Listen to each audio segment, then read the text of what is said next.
This is Basement Sports Talk with your hosts, Brennan. And Richie.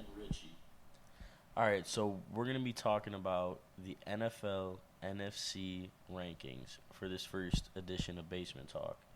We are going to go with the NFC North first, we're going to go with the East, and then we're going to go with the South and the West. And we're going to, for each division, we're going to be going with the team we think is going to be last, and then go, to the top from there. We're going to go through like some basic record predictions, talk about why we think the teams are going to be where they're at. And, so we'll start off from here with the Minnesota Vikings in the NFC North. I see a long and tumultuous year for the Vikings. Off the top of my head, some transactions that they had. They let go of KJ Osborne. They let go of Kirk Cousins. They let him walk in free agency. They drafted J.J. McCarthy. They signed Sam Darnold. And they lost Danielle Hunter. And they signed Aaron Jones. Just remembered that. So what I'm going to say about this team is the first thing that is a common point of success for NFL teams is good quarterback play. And that is most likely something that the Minnesota Vikings are not going to be getting this year with either Sam Darnold or rookie J.J. McCarthy. They also have a rocky defense, and that is something that does not go over well in the NFL. No, yeah. So kind of just staying on the topics with the rosters. I mean, when I'm looking at some of these guys, I mean, they got weapons on offense, of course. That's the one thing that's gonna really be able to help them this season. They will have an offense that's gonna be dangerous. They're gonna be able to put up like mid-20, some 30-point games.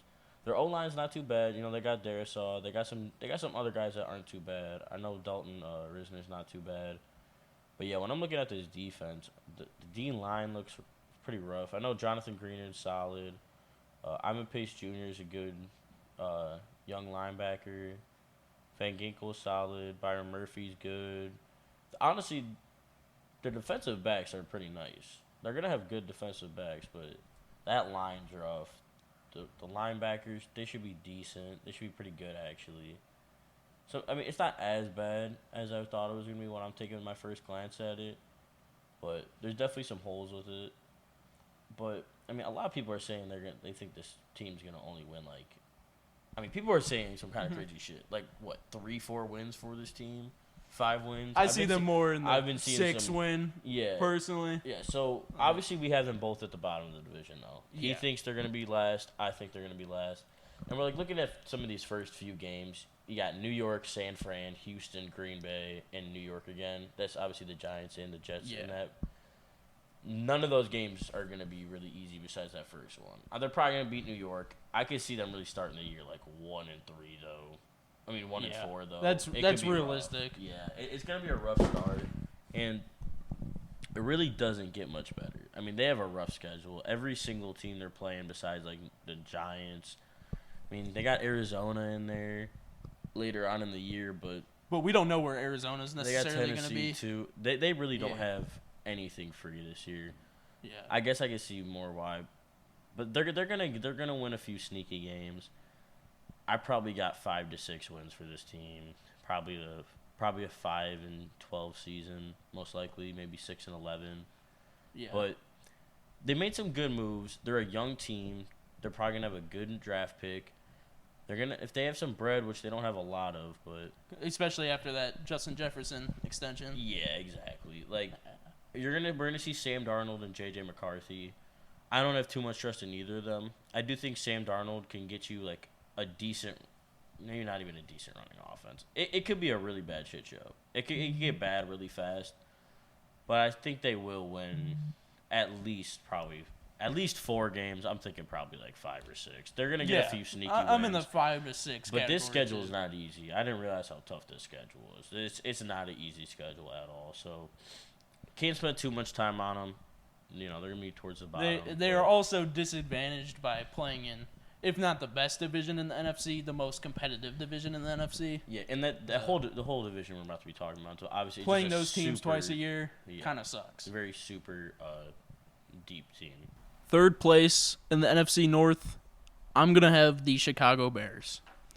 So for the Chicago Bears, notable transactions include trading Justin Fields to the Steelers for what I believe was a fifth or a sixth, maybe a sixth. And I do like that the front office was able to make a decision. You can't have Justin Fields and Caleb Williams on the team for a year. It's just something you can't do. They've all the way committed to Caleb Williams, and that's something I like to see.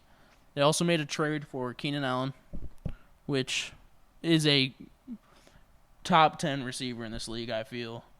Somewhere in the 10 to 15 range. 15 range for sure. I don't know about 10. Yeah, 10 might be a little generous. He's probably more around that. In his prime. Yeah. Today, Keenan Allen is probably about the 15th, 16th best receiver in the league. And they still have DJ Moore. They acquired DeAndre Swift. They have Montez Sweat on the D-line. This should be a solid team. What I will say is it's possible that this team has a C.J. Stroud Texans type of year where Caleb Williams just balls out and he's everything this team needed. But I'm going to assume that there's a little bit of growing pains with Caleb, and he could still very well have a Rookie of the Year type of year. Forgot to mention Rome Odunze. Good pick. Bulk up their receiving core. Even with all these things, the Bears have a pretty tough schedule.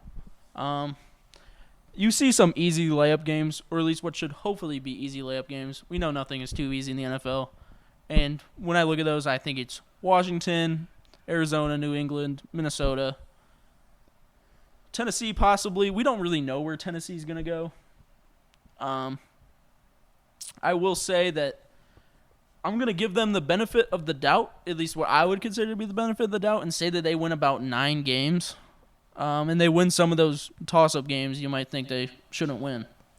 All right, it's like the main reason I really haven't been talking about the Bears too much is because it's kind of ballsy right now. It's still the preseason, but, I mean, this team is really stacked on offense. I mean, this offense, I could really see a C.J. Stroud type season for Caleb, and just, like, maybe the whole team. The only thing that's, like, kind of got me a little concerned is their O-line. I don't know too much about all the guys. I know a lot of it's kind of younger guys, but I mean their defense, they loaded up. I mean their back end, they got Jalen Johnson, Kevin Byard. I mean, dude, their defensive is gonna not be fun to play them. They got Montez Sweat they traded for last year, T.J. Edwards, Traymon Edmonds. I mean, they got a serious defense. Like it's not gonna be fun to play them. Period. Their offense is good. It's just I don't know if they're going to eventually make a trade for the O-line. That's the only reason I could see the Bears kind of doing that. You could realistically see this offense go any direction. Yeah, exactly. But I'm supposed to be focused on the Lions. I got a little too caught up. But my third-place team is going to be the Lions. I know that's kind of crazy. This team is stacked as well. Their defense loaded pretty much everywhere. Offense, you could say the same exact thing. They re-signed their main guys. The only thing that I will say about this team is I just don't know, like, Jared Goff is him. He's a good player. They have a bunch of young guys. They're all good. Their defense, young players, good players. But they have way more competition in the division this year. I think they're going to have some problems with some of the teams in their division. Their schedule is not easy at all. First 3 games, Los Angeles, Tampa, and Arizona. Arizona is going to be easy. They're probably coming out of there 2-1. But the rest of their schedule, I mean, they got a pretty brutal schedule. I mean, they got Arizona is going to be their freebie at the start of the year. They got Tennessee, which is not a freebie. The rest of the year, Indianapolis too. They got three pretty much free wins, right? Mm-hmm. Every other team is a genuine playoff contender or even Super Bowl contender. I mean, they're going to play the Vikings, but that's not free. Even no division game's free. I just see a lot more competition in the schedule. I'm not saying they're going to have a losing record. I'm predicting that they're going to have around 10 wins this year. And once I talk about my other teams, it's going to make more sense as well. My second place team in the NFC North is going to be the Green Bay Packers. The most notable thing that they did was let go of Aaron Jones and say hello to Josh Jacobs. I think this will increase their running back play by a pretty good margin. I believe Jordan Love will have just another year to grow and develop. And a growing and developing Jordan Love was one of the best quarterbacks in the league last year, which is something that I feel like very few people predicted, especially with his rocky start last year. A lot of teams on this Packers schedule, a lot of these games, they're going to be toss-ups. So that tells you that their record could really go anyway. But one thing I do know in my years as an NFL fan is that the Packers always find a way. They're notorious for it, and I feel like this year is not going to be any different.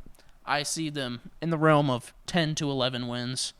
They might even get 12.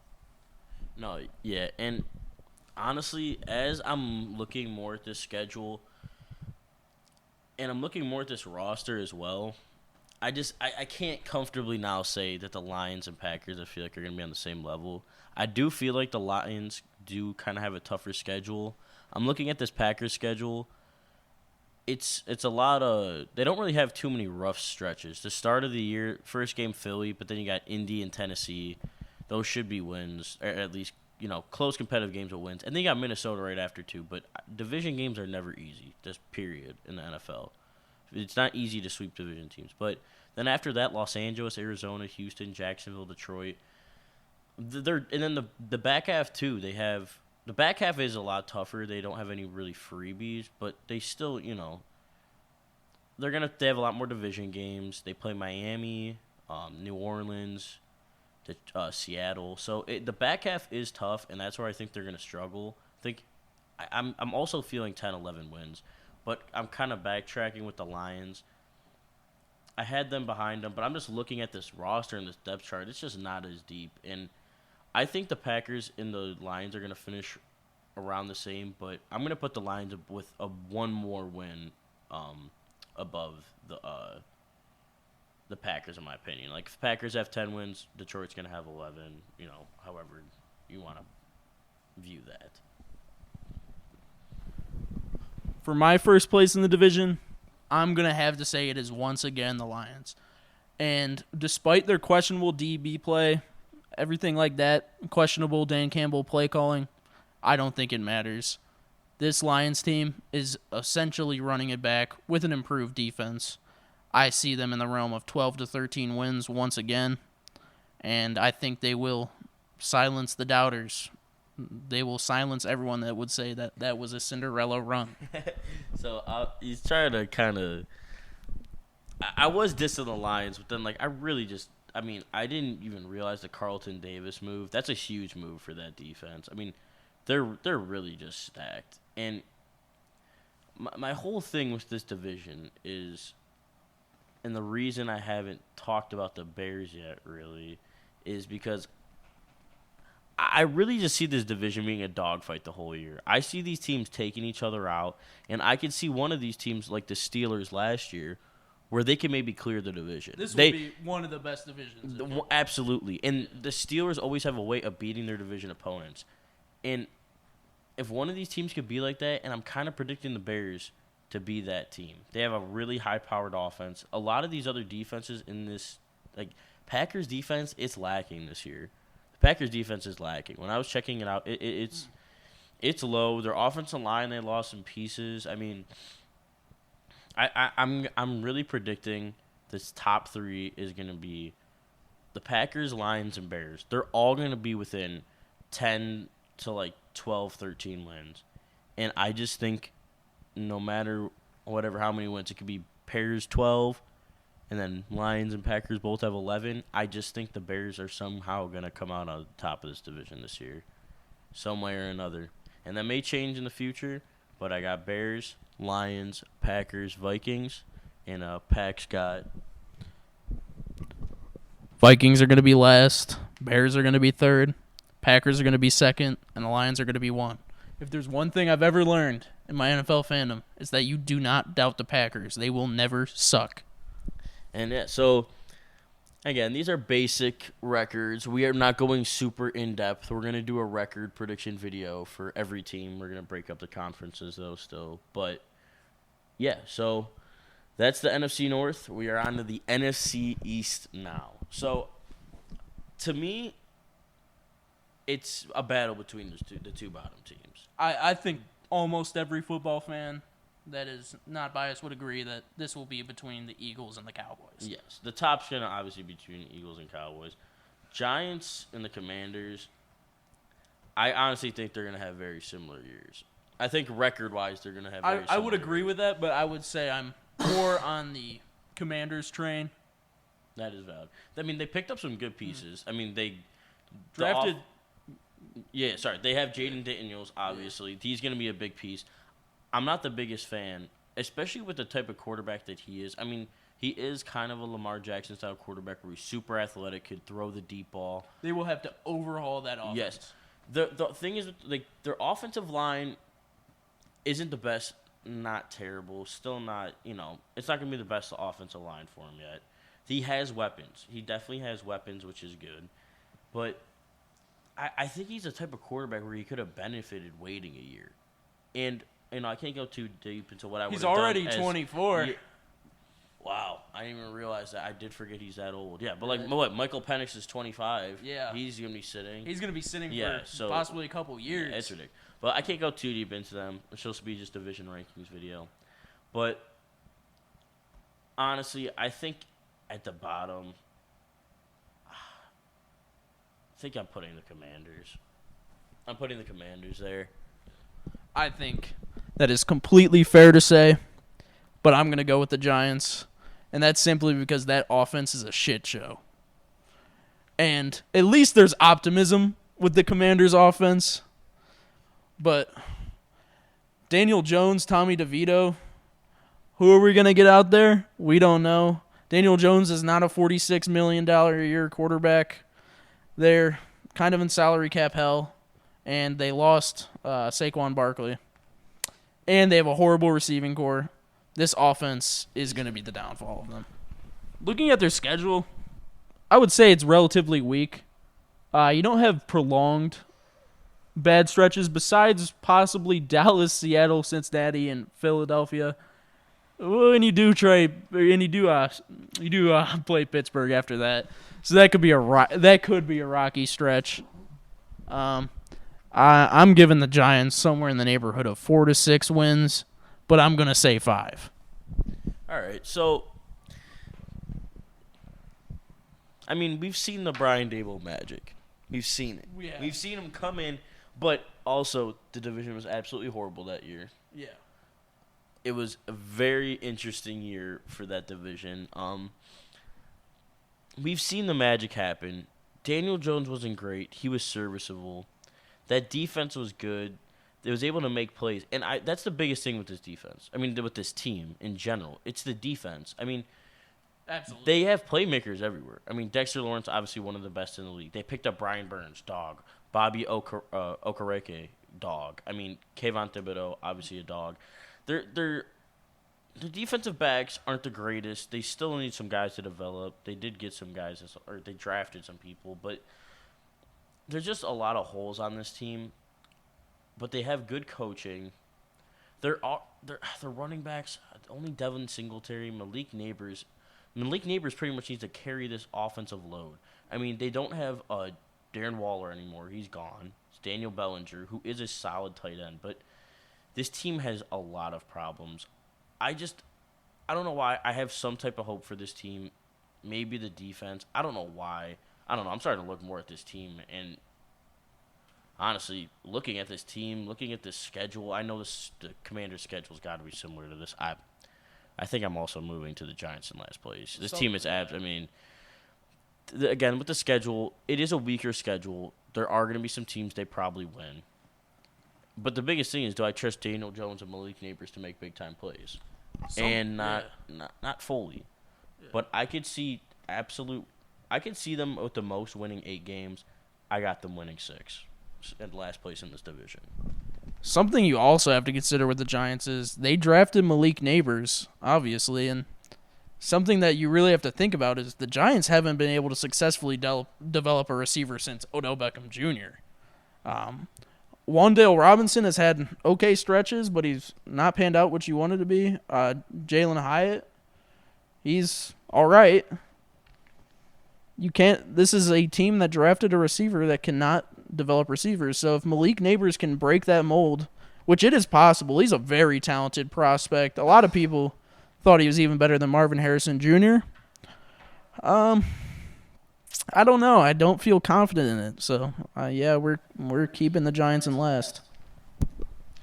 Yeah, I thought maybe I'd give them more of a chance, but the Commanders did too much this offseason to try to improve their team while already having a good basis of a squad. And their biggest thing is their O-line with a young quarterback. You want a good O-line with a young quarterback. I mean, as much as you want weapons, you need an O-line. And, I mean, the game of football is won on the line of scrimmage. Simple as that. And their defensive line is supposed to be one of the best in the league. They did lose Montez Sweat last year, but it's still a great defense. Bobby Wagner got picked up. Jeremy Chin. Versatile defense. Should be solid. I don't see this team winning many more games than the Giants, though. I really don't. I mean, the schedule pretty much the same. You know, all the divisions pretty much played the same other divisions. I mean, it's pretty much the same thing, and I'm going to say the same thing. I see them at most. I could see this team maybe winning an extra game. Maybe winning, maybe 8 or 9. But I got them sitting at 7 wins right now this season. I also firmly see this team sitting at about 7 wins. Something I will say about this team that I can't say about the Giants is, to me, there is optimism about this offense. You don't know how good Jaden Daniels is. You don't know where he's going to go. But you know that he can be good. And you know that he can be a ceiling raiser. And whether that's year one or not, I mean, I don't know. They have an okay enough O-line. That's something that Bryce Young wished he had last year as a rookie quarterback. That's essential to your development. So I think this team kind of lays in Jaden Daniels' hands. I mean, he has a receiving core to work with. Not much of an O-line, though. And that's the biggest thing. O-lines win everything, and especially with a younger quarterback he's a smaller guy. He is versatile. He's going to be able to get out of stuff, but you still need an O-line. I mean, I thought their O-line was about mediocre. Is it worse than mediocre? It's okay. It's not terrible. You're right. It is. I'm over-exaggerating a little bit, but I think Jane Daniels just maybe needed. I just don't know how he's going to be. He's going to be a playmaker, and I guess I am undermining their O-line, but I don't know. This is the last thing I'm going to say about the Giants and Commanders before we get into the Eagles and Cowboys, the big hitters. Honestly, I'm going to drop both of these teams' win totals. I'm really looking at the teams they're playing this year. I got like the Commanders winning like 5 or 6, Giants in the same range, and at most for the Commanders, I think 6 or 7. And Giants, I'll stay at 7 or 8, but these teams aren't going to win many games this year. I'm still going to stick with the Commanders at 7 wins, and the reason I say that is simply optimism. As long as the O-line play is all right, you have faith in Jaden Daniels. He has Terry McLaurin to feed. He's one of the better receivers in the league. Should hopefully make things easier on him, and just kind of see where this team goes, see where you go for the future. For the Cowboys, I'm going to kind of keep it short. They always end up winning about 10, 11, 12 games. I don't think this year will be any different. Some notable things would be they let Tony Pollard walk in free agency. They reacquired Zeke. That will be a decline in your running back play, almost for certain. And if it's not, then that's a wonderful surprise. You also lost Stephon Gilmore, which isn't a huge loss. He's aged, but it's kind of worrying when your most notable thing is your losses. Even though they had a all right draft, you just got to see if those guys can contribute day one. And if you found a couple diamonds in the rough, then this team is right back to where they were. No, yeah. I mean, I pretty much agree with Brendan here. I mean, the defense is a little different for sure. I'm looking at the roster for it. You know, they got some rookies playing. You know, that's a big move, but you know, you can overshadow rookies when you got DeMarcus Lawrence, Micah Parsons. Eric Hendricks is a big move. He's been hurt a little bit, but when he plays, he's one of the best linebackers, period. Still some younger guys in there. Deron Bland was one of the best players in football last year, and he's only going to get better being younger. Malik Hooker, good player, a little older. I mean, you're going to just see how things go. Trayvon Diggs, obviously. Donovan Wilson was good. I mean, this defense is going to be good still, even with younger guys. I mean, they got really good young guys. The offense is going to be good still. The only thing is just the running game. It's going to be weird. I really don't think you could trust Zeke being a running back one anymore. I mean, you got Rico Dowdle, Royce Freeman. I mean, Deuce Vaughn, but you can't really. I mean, with the offense is good, they're going to figure it out. I mean, they have other weapons, CeeDee Lamb, Brandon Cooks. But, I mean, Jake Ferguson's a dog, but I feel like they could use another punch. Maybe at the deadline. I still see this team winning like 12 games. I got this team winning right around 12 games this year. And, I mean, they're good all around. They're going to win against the teams they should, and they're going to beat good teams as well. It's the Cowboys. Playoffs, they'll probably lose, but we're not here to talk about that right now. First round, they're done. But, yeah, they're going to win 12 games. yeah, right around 12 this year for sure. And then, so obviously that leaves us with one final team for the NFC East. The Philadelphia Eagles. The Philadelphia Eagles. They dealt with retirements. That's something that you have to acknowledge. So, assuming the O-line play, I know they drafted a center to replace Jason Kelce. You hope that he's all right. If he's all right, should still be a pretty strong O-line. You acquired Saquon Barkley. That is a huge move for this team. Saquon Barkley is going to eat with the Eagles. And you still have everyone you had before for the most part. Like, you still have Jalen Hurts on offense. You still have Devontae Smith, A.J. Brown. You've seen this team for 2 years already. It's going to be more of the same with maybe a bit more of a punch with Saquon Barkley. And this defense is solid. It's been solid, and it's still easily one of the top 5 best defenses in the league, I would say. No, yeah, and this, they got young guys everywhere, but they also have some of the experience. So they got Darius Slay. They brought back CJJ, and they're good everywhere on that defense. We did see it get busted up last year. The whole team last year. I mean, they did lose Jonathan Gannon, and it definitely showed. The defense was different last year. It wasn't that same team. They brought CJ back. Some guys are going to have a step up. Obviously, a lot of the young guys are probably just going to get better. The linebackers do have a lot to prove, though. I mean, they have Devin White, but, they still... Forgot about the Devin White sign. Yeah. That's intriguing. That's huge. Intriguing. Yeah. I know he was missing some time. Injuries are always a concern, especially with Saquon, but, both sides with this team, injuries could be dangerous, but, that's also just football. You can't really focus too much on that. But obviously, this offense stacked, O-line stacked. If they stay healthy, the offense should be the best in the league. And the defense should be... I don't think it's going to be a top 5 defense this year, in my opinion. I think they're going to waver right around the top... I think sometimes they're going to show up like a top 5 defense. And I think sometimes they're going to show up like a 15 to 20 defense. And I think it's going to be 50-50 kind of every game. But it's going to be a great team. I think they're going to win one more game than the Cowboys. That's it, 13. And now we're on to the NFC. I will just say one more time before we move to the NFC South. I will say that this Eagles team, I have them at 13, maybe 12 wins. Yeah, so we pretty much fully agreed with each other on the NFC East. Giving us a quick breakdown again, we got Giants last. I got that team winning like 5 games. Honestly, I got the Commanders winning about 5 to 6 games too. And then I got the Cowboys at 12. I got the Eagles at 13. And then the NFC North, a quick recap too. I got the Vikings right around 6 games this year, maybe 7. Could win 8, around that area. And then, I kind of got the jumble of teams, but I'm going to stick with my guns and have Lions with 10 wins, 10-7, and then Packers at 10-7, and then Bears at 11-6.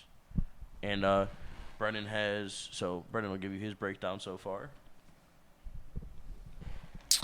So I had the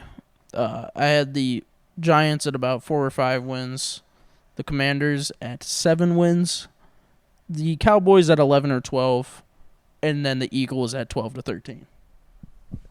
So now we'll be cooking up with the NFC South, which honestly, this is going to be my favorite division to rank. The past few years, I don't know why, I just love ranking this division. It's just an interesting division we have here. And my last place team, it's between two, which most people think it's going to be a clear one. Most people obviously think it's going to be the Panthers. I honestly think the Saints, I don't believe in them at all. I just do not believe in the Saints at all. Yeah. The defense, obviously, they have the big names. They got Cam Jordan.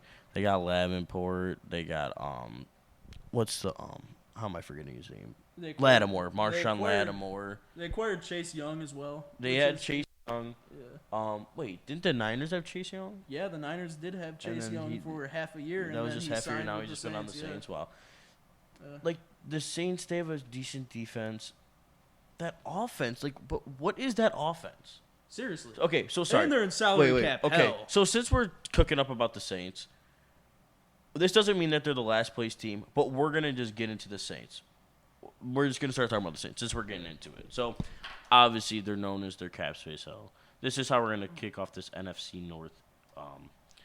We know the weapons, and when you look at the big names on both sides, Alvin Kamara, Michael Thomas really isn't much of a big. He's gone. Name Michael anymore. Thomas is gone. He's gone. I He- didn't even know that. Did he retire? Michael Thomas is a free agent in the NFL today. And he's just, Chris Olave, Alvin Kamara. Okay, so obviously the big names that are going to show out. Alvin Kamara, Chris Olave. Derek Carr really isn't much of a big name anymore. He's been struggling. I actually like their receiving core. Their receiving core is nice. Cam Jordan's a dog. The rest of that defense, though, when you look at the rest of this defense, besides Marshawn Lattimore, Tyrann Mathieu. I did forget that they had Tyrann Mathieu as well. Mm-hmm. Okay. I was kind of slipping on this team. But my point is still true that I'm trying to make. You look at the big names, there's big names. The rest, so questionable. Willie Gay's a very good linebacker. Demario Davis is good too, but he's been dealing with a lot of injuries. Literally, other than that, though, the D-line's very questionable. The other cornerbacks, questionable. Their O-line, very mediocre. That's a solid line. They got Fuaga, who is good. I know Ruiz is pretty solid as well. But I just don't trust Derek Carr. Yeah, I just don't trust Derek Carr. I don't either. And Alvin Kamara is good. Chris Olave is good, too. But then you have Rashid Shaheed. I know he was good last year. I actually am pretty high on him. I know he's good. He is a good player. Jawan Johnson, too. I just don't trust this team. And now you want to talk any more about the roster before we get into the schedule? New Orleans. You have to figure out what direction you're going in. You're paying Derek Carr a lot of money, and you're paying for a Super Bowl caliber roster, and this is not a Super Bowl caliber roster. So, as a owner in the NFL, that is something you need to figure out and navigate. Is there a window for us to become a Super Bowl contender? For this Saints team, I would say no. You have to move into the direction of a rebuild and get off of as much money as you possibly can. So this team this year might be better than the Panthers this year, but in terms of direction as a franchise, this team is lost. I just completely agree. And now we're going to start getting onto the schedule portion. We've been talking about the Saints a little too long for what an interesting spot they're in, so we're going to kind of go through these guys quickly. But I don't think they're going to be in last. I just wanted to spice it up a little bit. They're not going to lose more games than the Panthers this year. They just still have too many playmakers to be last. There's just too many good players on the team. But when you look at the schedule, I think, honestly, they could division bully. The Falcons, they're good. They always win one against the Falcons. Yeah. Carolina, they should sweep. Tampa Bay, they're going to win one against. They could get a good amount of wins. But when I'm looking at the non-division games, New York and Washington, those are some W's you can get right there. Denver, that's not too bad. I mean, this team could win a decent amount of games, but honestly, the absolute most I see this team winning, and this is a stretch. This is a stretch looking at the teams. Maybe 9, maybe 8 or 9. Like, I see them winning 7 or 8 games. I think they're going to be an 8 and 9 team. I'm in the 6 to 7 area. I'm in the 7 to 8, at the most 9. But that's enough of the Saints. They're in a bad spot. I completely agree. They just need to blow it up. Or either you need to trade everything to go Super Bowl this year and pray Derek Carr becomes him. Yeah. Or you just need to accept your losses and trade everyone. So it's either trade for everybody or trade everyone this year. So obviously next now, it is time for the Carolina Panthers, which it's kind of interesting. We went Saints first. I don't know why I took that route, but Panthers are going to be last.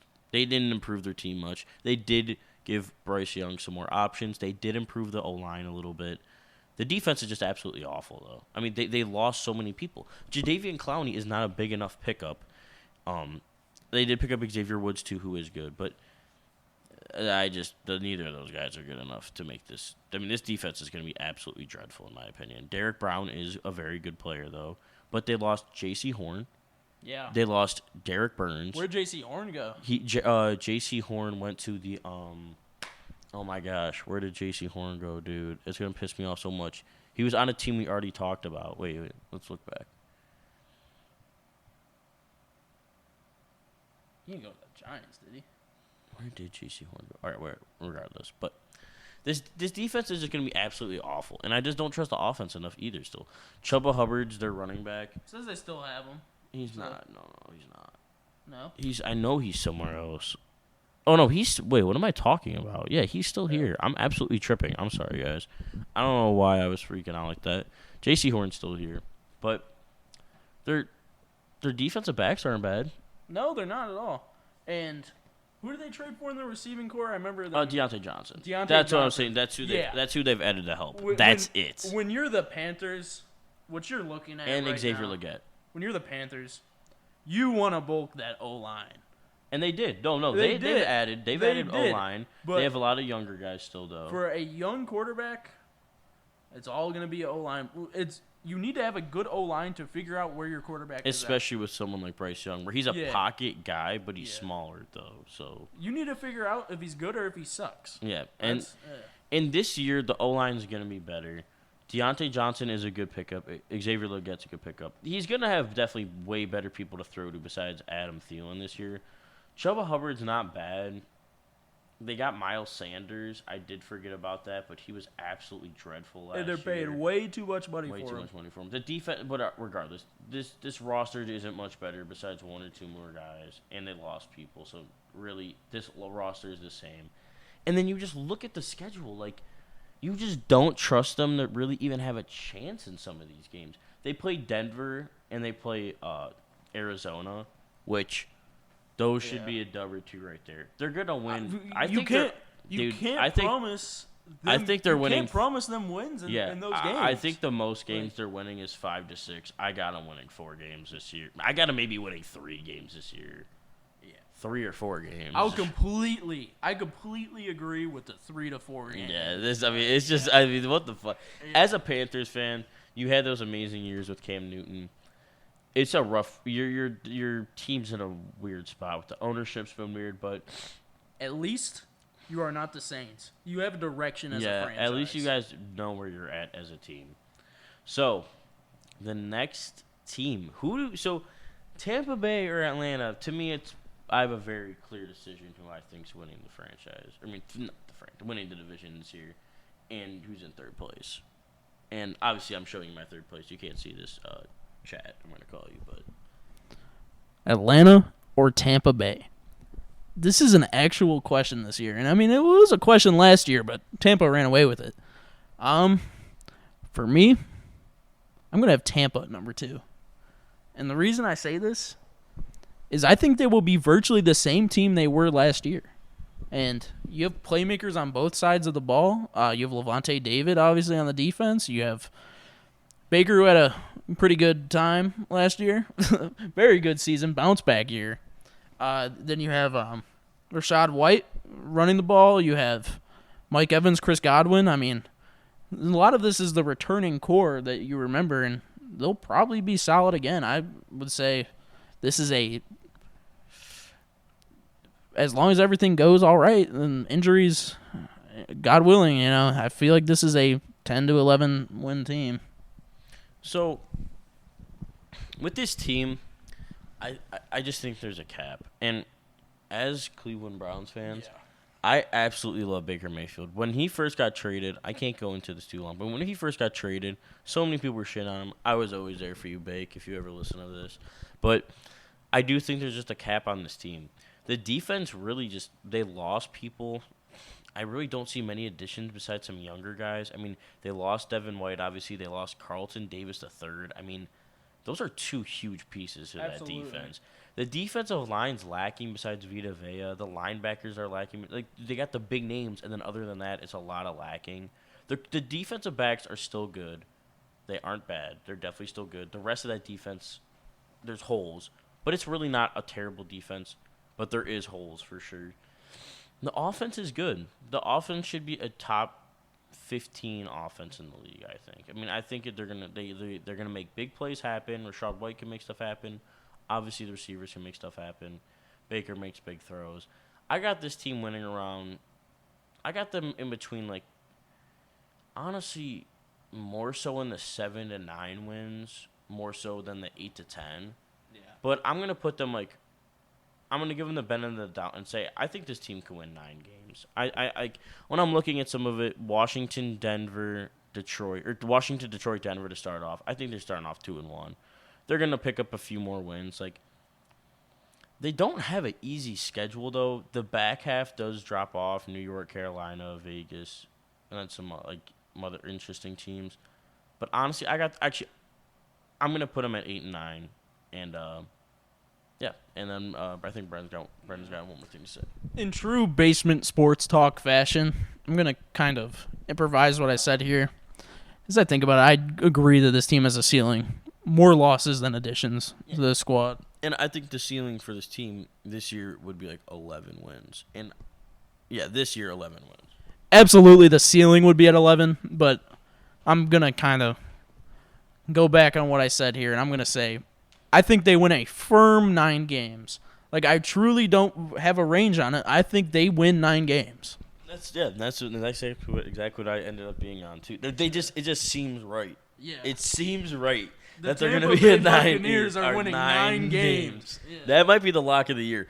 We are going to put in. I mean, neither of us are 21 yet, so we can't bet. But if you can place bets, we're going to put Tampa Bay for 9 wins. And we're going to give you some bets before the NFL year starts. Yeah. That's going to be a great podcast, but that's in the future. Got to lock in here. So, obviously, that leaves us with one remaining team for the NFC South, and that is the Atlanta Falcons. They made some of the biggest moves this offseason. Questionable, big, and just in general made the biggest splashes. Atlanta, you improved. But why the hell did you draft Michael Penix? Especially when Dallas Turner was on the board. Who else was on the board? Was Brock Bowers on the board at that time? There was such a variety of options at 9 to improve the defense that is already a really solid defense. Deep defense. You could add another big punch. You could add another piece to the O-line. You could throw another receiver for your team. Absolutely made no sense. We're not going to spend too much time on it. Nobody understands it, but the roster is better this year. Yeah. And when you look at your offensive playmakers, Drake London, you acquired Darnell Mooney, which he's a solid receiver in this league. The main thing I look at with this team is you want to give Bijan more access to the offense, but not only that, but you hope that Kirk Cousins can unlock Kyle Pitts. Like, that's the thing I see here that can completely change the dynamic of this offense. I think that's honestly like a very good point right there, that he could be the one that, and a lot of it's been the play calling, head coach gone. This is a big changes for this year. This Atlanta Falcons team, I think, is I have high hopes for them. I mean, we all know Bijan needed more touches. We know Kyle needed more touches. The quarterback play was holding them back so much. They pick up Kirk Cousins, a certified top 10 quarterback in the league, in my opinion. If he was hurt. We do have to see how he comes back from injury, though. That is a big if. He didn't move a lot. He should be fine. They got to learn how to unlock the. Bijan's going to be a dog, period. It's his second year as a running back. If you make Bijan the powerhouse of this offense, and then you have Kirk Cousins throwing to Drake London, Darnell Mooney, Tyler Algier, who's a good receiving back, Kyle Pitts. I mean, that offense could be absolutely deadly and top 5 in the league if you're using it right. Like, seriously. O-line solid. The defense, there's holes in it, but it's a solid defense. The defensive backs are absolutely filthy. The best defensive back probably group in the whole NFL. A.J. Terrell, Richie Grant, Jesse Bates. I mean, that's absolutely disgusting. Yeah. And, I mean, one other point I would like to make, just to kind of circle back a little bit, is I would take Kirk Cousins in a wheelchair over Desmond Ridder. So that's very valid. But when you're looking at the rest of this defense, there's a lot to be desired. A lot of young guys. Grady Jarrett, absolute dog. The rest of the roster, though, a lot of not very big names. There is some good players, but they're going to really need to rely on development for this defense. I mean, for the linebackers. And the linebackers in the line are you can have great cornerbacks, but I mean, if you can run the ball and your linebackers are sleeping and the middle of the field's open every time, I mean, you're not going to be able to do anything. But they're going to need a lot of development. This team is going to be a deadly team. It's not going to be fun to play this team, period. In my opinion, I think they make, if they can, I think they try to make another move for a maybe more experienced, better linebacker for this team. And then you look at the schedule, and I just feel like they're going to do good in the division. And then you look at some of the non-division games, like I feel like they beat a team like Pittsburgh. I feel like they beat a team like Seattle. I feel like they beat a team like, I mean, obviously they're beating Denver. They're beating Vegas. Like, this team, in my opinion, bottom 9 wins. I got them winning 11 wins this year. Nothing too crazy. I still think they're going to have some rough games. They're not going to be perfect. But I have them winning 11 games this year and winning the NFC South. I have them winning 10 games, winning the NFC South. They'll be a solid team. They'll make the playoffs. And who knows, they might surprise us. They might not. We don't know where this team necessarily is going to go because it's one of the teams that's made the most changes. But overall, I would say I'm very optimistic. Yeah, honestly, like I've always been a big fan of this Atlanta Falcons team. I really loved their defenses. This year, I still think it's going to be a good defense. I don't think it's going to be as good, but whatever. Regardless, great team. They're going to win the division this year. And on to the NFC West. This is it's another good division. I mean, all the divisions are good. I mean, NFL is just it's just amazing. But on to the Cardinals. I mean, I honestly really like this team. I'm going to watch Cardinals games if I get the chance this year. Kyler Murray is one of my favorite quarterbacks to watch. He's got an arm. He's athletic. I mean, he's a good quarterback. Not always makes the best reads, but he's just an athletic and fun quarterback to watch, period. You got James Conner, a good back. Marvin Harrison Jr., obviously. I mean, it's going to be showtime. But when you look at the rest of this team, there's just so much lacking. Like, really no big pickups in the offseason at all. I'm pretty sure Sean Murphy-Bunting's a new one. I know Mac Wilson's a new one, but you look at the rest of this team, and there's no certified guys. It's younger guys or dudes that have been in the league 4 or 5 years that are good players, but nothing, you got Budda Baker, but this team is just lacking so much still. They need their draft guys they need to see improvement from a lot of players everywhere. There's not really much to talk about besides that. I mean, we're going to talk about the schedule a little bit after Brendan talks about what he thinks of the roster, but simple as that. They need the drafts to start working. They need to sign some guys. So, Yeah, this Cardinals team is going to be better and healthier than last year, but I mean, I kind of agree with Richie with everything he said about this team. I mean, you have exciting aspects with your offense, but this is kind of a testament to how good the league is nowadays. That this is going to be one of the worst teams in the league, and there's not really. You just have to rebuild, which you are on the path of doing. So I'm not hitting on the front office there. It's just you need a couple more years of drafting, maybe some big free agency signings a couple years from now, and you should be about where you are. No, yeah, and then I'm just looking at the schedule here. So their bye week's week 11, and I'm looking at the first 10 teams they play. Buffalo, Los Angeles, Rams, Detroit, Washington, San Fran, Green Bay, Chargers, Miami, Chicago, New York. I mean, they got like a chance. Like, honestly, I think with this team, it's the NFL. You can win any given week. But I think this team's going to have some explosive weeks. I do. I think there's going to be a week. I think there's going to be maybe like 3-4 weeks this year where they put up 30 points, 30 or more. And I think they're going to beat a few good teams, but they're not going to be close to 500. This team's winning like four or 5 games. And then I'm thinking about the Giants. Like, man, I think this team might be better than the Giants, but I think if they played, do they play? They don't play. I think if they played, the Cardinals are beating the Giants, but just circumstantially, I think they're winning around the same games, like 4-5, and it's you want to say just years of drafting, but I almost can't agree with you if they need more years of drafting, Brendan. I mean, they've had Kyler Murray for a handful of years now, so you can't just kind waste of his You years. are still kind of on the clock I think you got to try to make some moves. You got to maybe trade some picks. Maybe you could deal with one more bad year. Other than that, you need to be after this year. You need to be fighting for playoff spots. Period. You can't be wasting any more of Kyler's time, and you're paying him big money. And do you have anything more you really want to say about the Cardinals or the schedule?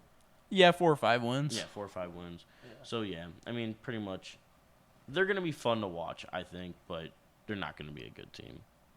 So now after this, it's where it gets kind of interesting. Not really.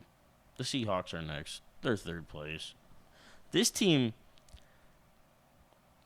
I think they're going to be right here with the Cardinals. I really do not think this team's going to be good. I mean, I don't think... Also, Pete Carroll has your voice in the locker room. Yeah, I mean, I don't think most people think this team's going to be great. But, they still have the hope. I mean, Geno Smith, Kenneth Walker, DK, and Tyler, and Jackson. I mean, that basis is good. Yeah, great receiving core. Great receiving core. The offensive line's definitely lacking. They have Nick Harris from the Browns. That's a new addition. I know there's some other new guys. I know they lost some guys, too. The offense should be solid. The defense has pieces, too. They picked up Jerome Baker. They have Draymond Jones. The D-line's pretty solid. Leonard Williams, good D-line. Linebackers are interesting. No more Jamal Adams. I mean, their defensive backs, much to be desired. Julian Love's good. Michael Jackson's not bad either, but Tariq Woolen, forgot about Tariq Woolen. Yeah. Why is his name just Reek? Something they've started doing over the last year or so. What the fuck? That's why I didn't recognize it. Some. Okay, no, the defensive back room's good. I'm tripping. Good defensive back room. The rest of the defense, not so much. This could be a good team. I think. Do you have anything you want to specifically say about the roster before we move to the schedule? This roster is overall kind of underwhelming, especially for a Seattle Seahawks roster that you're used to. A new voice in the locker room, so you see where that takes you. Your quarterback room is not the worst in the league, but it's a little questionable. I mean, Geno Smith is a solid quarterback in this league. You could see what you have with Sam Howell as your second string. I feel like it's not fair to say that Sam Howell is done or doesn't deserve another chance in this league. I think that you give him another chance. P.J. Walker, as a Browns fan, saw him quite a bit last year. He's able to move the ball down the field, but he is going to throw a pick while doing it. Yeah. Yeah. Good third string. So overall, I would just say underwhelming roster. A lot of familiar faces. Lost Bobby Wagner, which kind of sucks. Yeah. I mean, rocky roster. Yeah, it's definitely a turning of the tide moment for the Seahawks. I honestly feel like this is the last year where they pretend to be like contending. This team's not winning a Super Bowl. This team's not winning a playoff game. Okay, you know what? I think if they somehow, I don't think this one's winning. This team can't win a playoff team. Maybe the absolute peak of this team, everything goes right. They win a playoff game. They play like the Cowboys in the first round. Yeah, they play the Cowboys. They play the Cowboys. They're gonna win a playoff game. The Cowboys are due. Yeah, they're gonna win a playoff game. Yeah. So it's not an absolutely terrible team. You look at the schedule. I mean, it's not the hardest schedule, but it's also not very easy. It's more tough than it is easy. I got this team winning between 7 and 9 games. Honestly, I think I'm feeling more towards 7. I'm feeling kind of a 7-11 season. If certain things go right, they win 9 games, but I'm feeling 7. For me, I'm just not ready to put the team in a 7-win season, but I will say an 8-win season. I mean, this is a team with a all right floor. They are not going to be the worst team in the league. That is something that we all know. But the ceiling on this team is not very high. You know that it's not possible for this team to win more than 10 games. Now, it's possible that they win a first-round playoff game, everything goes right, but I would put almost everything close to my house on that they would not. Yeah, it's a turning of the tide, like I said. I mean, Pete Carroll's gone. Bobby Wagner, the last dude from those Super Bowl runs, really. I mean, looking at the depth chart, there's really no one else here.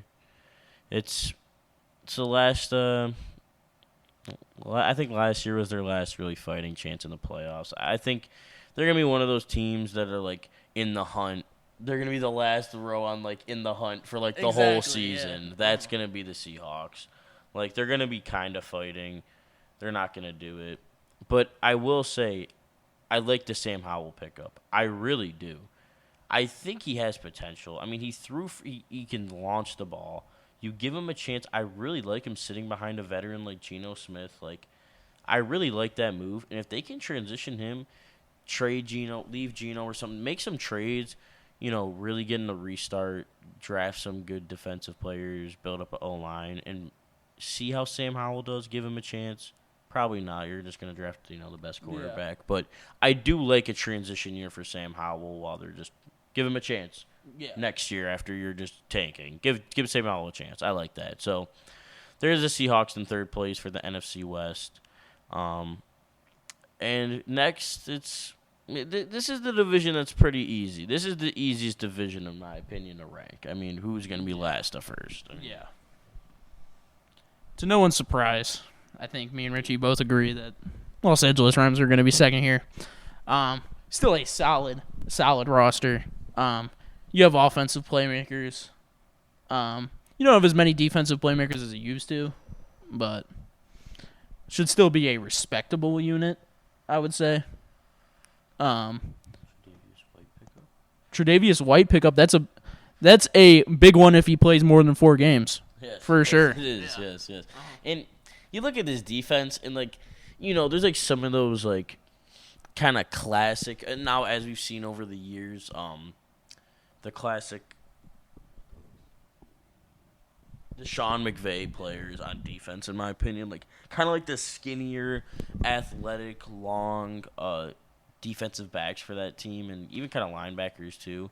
They play that fast style defense, and they got decent guys. Cameron Curl's a dude I like. I'm pretty sure that's a new pickup for them. Tre'Davious White's a new pickup. That looks like a pretty new defensive backcourt. I know Darius Williams has been there, though. Same thing with Kobe Durant.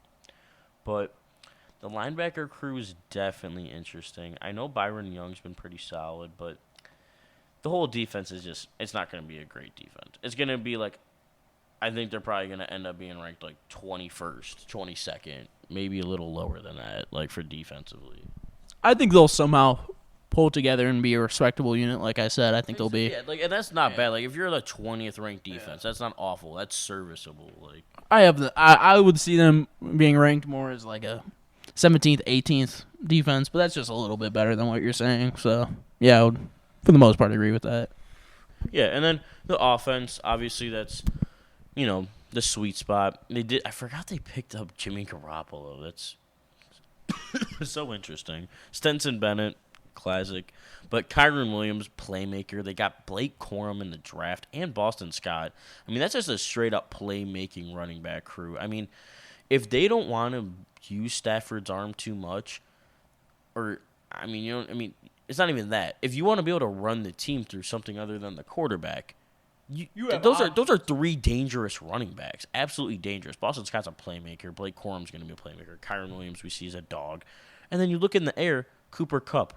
I mean, Offensive Player of the Year, MVP type player. Puka Nacua, dog. DeMarcus Robinson's really great wide receiver 3. And so is Tutu Atwell. Deep wide receiving core. Tyler Higbee to run it off at tight end. And then you look at see, this is where the team's looking a little interesting, though. I don't know how I'm feeling about this O-line crew. The O-line crew is really interesting. The O-line and D-line crew. And this is something I live by when I'm talking football. The line wins you the football game. Defensive and offensive lines win you football. And honestly, I'm looking at this team and they don't have a great offensive or defensive line. But they have playmakers other than that on both of those other sides. Yeah, and this might be the most extreme case of that, I would say. You have playmakers on both sides. And so much of that, I feel like, is just what can the playmakers do to compensate for the lackluster line play on both sides? And now, I mean, I'm looking at the schedule. Detroit, Arizona, San Fran, Chicago, like, they have an easier schedule for sure. But I don't see this team winning many games. I mean, at most, I see this team winning like 9 games, maybe 10, absolutely maybe 10. I mean, I got this team winning 8. Sean McVay's a good coach. He'll fight them to 8. Maybe, I don't even know, dude. I might have to give them 7. They might be tied with Seahawks. I might be giving them another 7-win season. This team just isn't good enough. I mean, you can look at the offense and say this team, like, oh my gosh, like, those are really good playmakers. It's just not enough. It's not enough. I got this team winning 7 to 8 games. 8 wins. That's all Brennan has to say. 8 wins. All right. So that's all he has to say about the Rams. And now the final team you're going to talk about, any teams of this, or any fans of this team you've been waiting. San Francisco 49ers! 49ers! So, obviously, you just came off a Super Bowl loss. One of the best teams in the league. One of the deepest teams in the league on both sides. Just absolutely, I mean, you don't know what's going on with the Brandon Ayuk situation. Yeah, that's a big which question is mark, big. Whether you keep him or trade him, what return you get. Okay, so the return is huge. Because if you get another top-tier receiver or another good receiver in return, it's okay. I doubt. But listen, if you take away Brandon Ayuk from that, like the throwing attack, I mean, obviously Christian McCaffrey, dog. Elijah Mitchell's decent receiving. But you have Deebo Samuel, Juwan Jennings, okay. And then George Kittle. You'll be fine. But yeah, you will be okay. You'll be fine, but Brandon Ayuk's a huge piece, man. I mean, he was better than Deebo last year. For sure. And O-line's obviously going to be solid. They did lose a guy or two, but it's still going to be good. The defense is obviously just going to be disgusting. I mean, this team's going to be so good. I got them winning like 14 games, like 13, 14 for sure. I mean, I don't think they're going to have like a crazy year and sweep through people, but max. I'm saying max. I'm going to give them 14 and 3 this year. Actually, 13 and 4. Sorry, that's my final answer. Yeah, I'm gonna have to agree with that. I'm gonna say 13-4. I love to disagree with Richie, but sometimes I just agree. So 13-4, I feel like is a very fair projection for this team. We know this is, regardless of the Brandon Ayuk situation or not, this is one of the most stacked rosters in football, and they're going to be able to benefit off of that. Yeah, and I really was rooting for them against the Chiefs last year.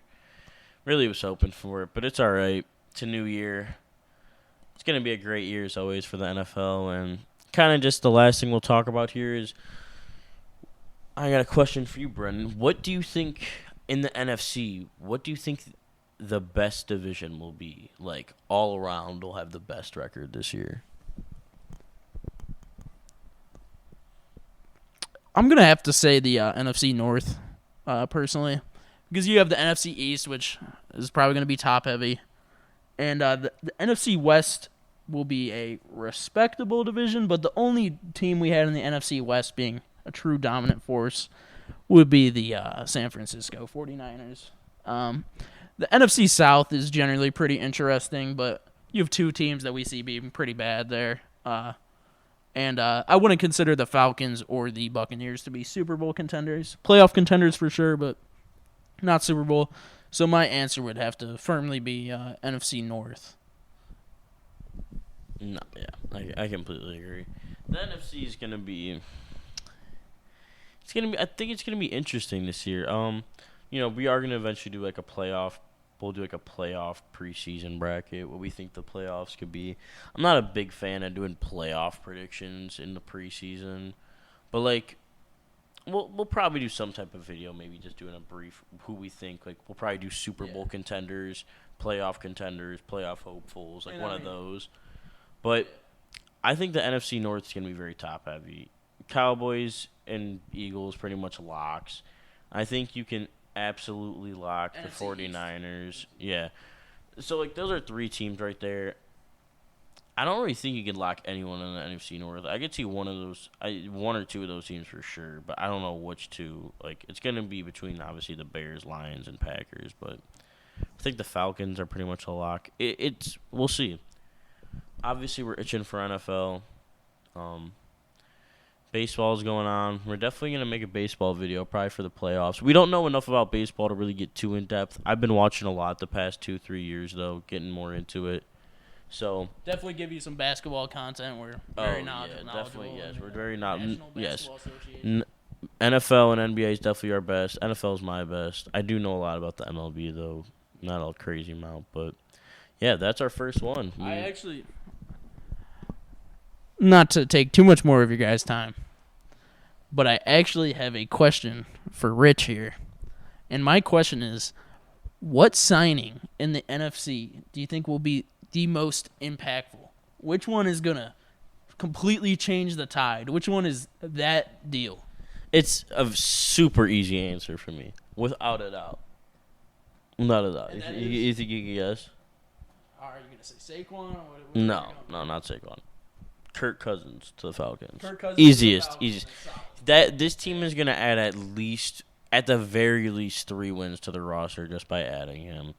You just got to hope he can stay healthy, which he will. You just got to hope for that. But that's definitely the biggest addition. I mean, I've been saying this team would be a dangerous playoff team with a quarterback, and then you get Kirk Cousins, and I really think this team's going to be nasty. I don't know who would want to play this team really in general, and especially in the playoffs. I mean,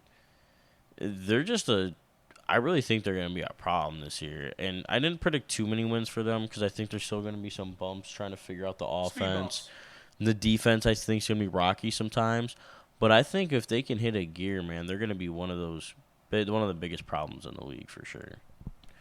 And, that's pretty much all I got to say about the NFC. I'm going to pass it to Brennan, let him kind of finish things off. And this has been Basement Sports Talk. Yes, sir. The next video will be covering the AFC divisions and, who we think is going to win that. I'm very excited for the AFC. I had a good time with this. This is our first run. Next time it's going to be a little more uniform. We're going to figure things out a little bit better. But, yeah, this is the first run. After filming this one, I kind of see that maybe it might be a good idea to for the AFC, make a different video for every division.